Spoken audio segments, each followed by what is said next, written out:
Hello students, आज हम लोग स्टूडेंट बहुत इंपॉर्टेंट डिस्कशन करने वाले हैं कि कैसे तैयारी करें मैथ्स की, क्योंकि आपको पता है मैथ्स सबसे ज़्यादा क्वेश्चंस कवर करता है। मैथ्स के 30 क्वेश्चंस आते हैं एमयू 11th एंट्रेंस में। अभी 30 डेज़ भी बचे हुए हैं। सर क्या स्ट्रैटेजी होना चाहिए, किस तरीके से हम प्लानिंग करें कि मैथ्स को हम पूरी कवर कर लें और मैथ्स में अच्छा स्कोर करें। तो मैं सबसे पहले आपको बताता हूं कि आपको 30 डेज़ में पढ़ना क्या क्या है। देखिए, सबसे पहले आप लेक्चर देखिए, जो मेरे लेक्चर्स अवेलेबल हैं। अगर आपने देख रखे हैं तो अलग बात है, अगर नहीं देखे तो सबसे पहले लेक्चर देखिए। और बहुत कम टाइम में मैंने कवर कर रखा है, मतलब उसको आप लास्ट 30 डेज़ में भी लेक्चर सारे कवर कर सकते हैं, क्योंकि देखिए उसके बाद फ्लो बनेगा आपका। आपने लेक्चर देखा, देन लेक्चर देखने के बाद आप जाएँ NCERT.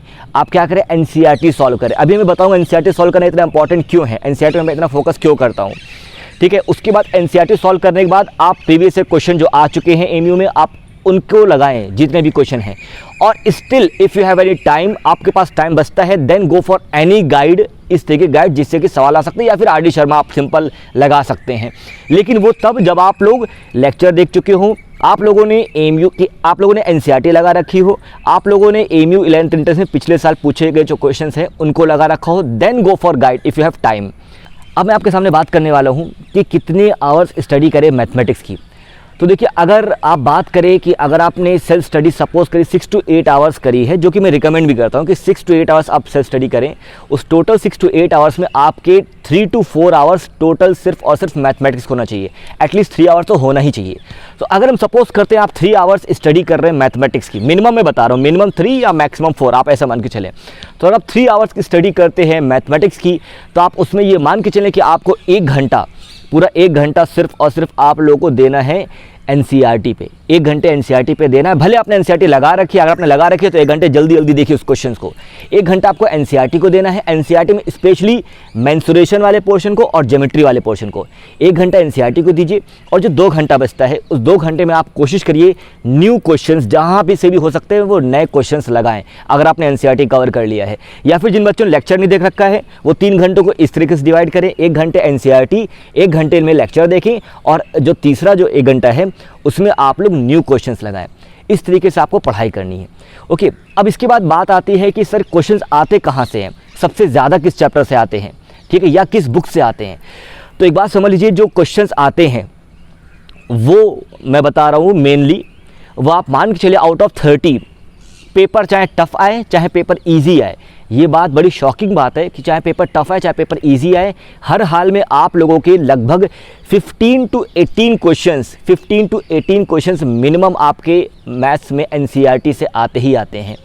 Minimum 15 to 18 question NCERT से आते हैं। तो जब पेपर टफ आया कोई बोलता है या पेपर इजी आया बोलता है, तो डिपेंड करता है जो रिमेनिंग 15 या 12 क्वेश्चन जो रिमेनिंग है, अगर वो आर.डी. शर्मा से आ जाता है या किसी और बुक से आता है, जनरली आर.डी. शर्मा से आ जाता है जो रिमेनिंग क्वेश्चन है, अगर वो वहाँ से आ गए तो बोलते हैं पेपर टफ आ गया। और पेपर इजी तब बोलते हैं जब वो 15-18 क्वेश्चन के बजाय 25 क्वेश्चन या 24 क्वेश्चन डायरेक्ट एनसीईआरटी से आ जाता है। तो इसीलिए मैं कह रहा हूँ एनसीईआरटी से पेपर टफ आए चाहे इजी आए, 15 to 18 क्वेश्चन आपके श्योर हैं, आप इसको शॉर्टकट की तरह याद कर सकते हैं कि आप लोग का एनसीईआरटी लगानी है ताकि आपके ज़्यादा से ज़्यादा क्वेश्चन कवर हो जाएँ। अब उसके बाद बात आती है सर ज़्यादा क्वेश्चन किस चैप्टर से आते हैं। ज़्यादा क्वेश्चन एज सच तो कोई फिक्स नहीं है। मैं बताऊं, एमयू के जितने भी इंट्रेंसेस हैं उसमें कोई फिक्स पैटर्न नहीं होता है। कभी वो क्वेश्चन दे देंगे ज्योमेट्री से ज़्यादा दे देते हैं, कभी ट्रिग्नोमेट्री से ठीक ठाक क्वेश्चन दे देते हैं। लेकिन एक जो बात कॉमन है, वो बात ये कॉमन है कि आप लोगों का अलजेब्रा का जो पोर्शन है, जिसमें कि real number, number system, linear equation 1 variable, linear equation 2 variable, पूरा क्वाड्रेटिक इक्वेशन, ये सब जो पोर्शन है इसमें सबसे ज़्यादा क्वेश्चंस पूछे जाते हैं, क्योंकि डेफिनेटली इसका वेटेज भी सबसे ज़्यादा है, नंबर ऑफ चैप्टर्स इसमें सबसे ज़्यादा है।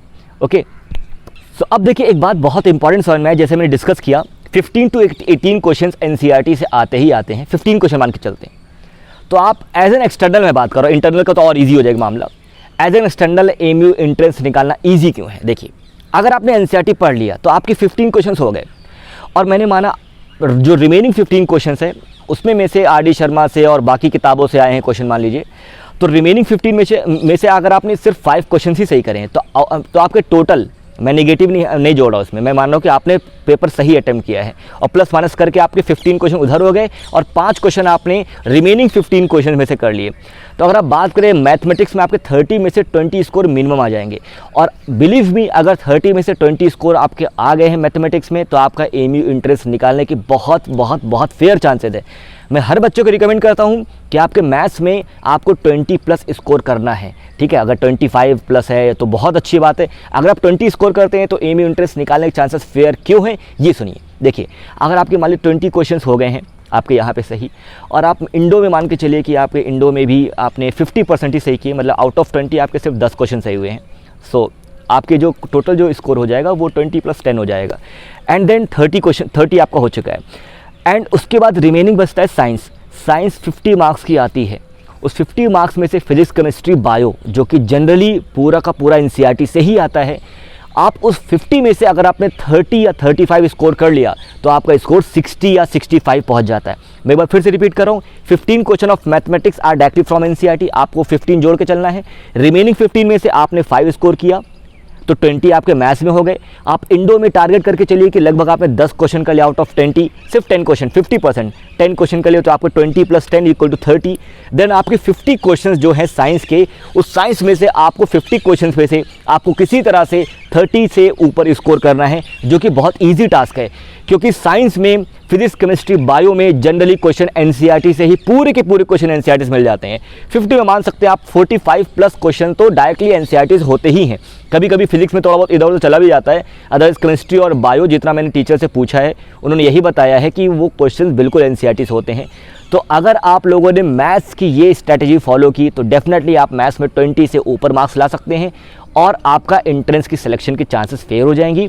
बाकी मैंने जो बताया साइंस और इंडो में अगर आपने वो कॉम्बिनेशन भिड़ा लिया तो डेफिनेटली आपका एमयू 11th एंट्रेंस में इंशाल्लाह सिलेक्शन ज़रूर होगा। Okay, thank you.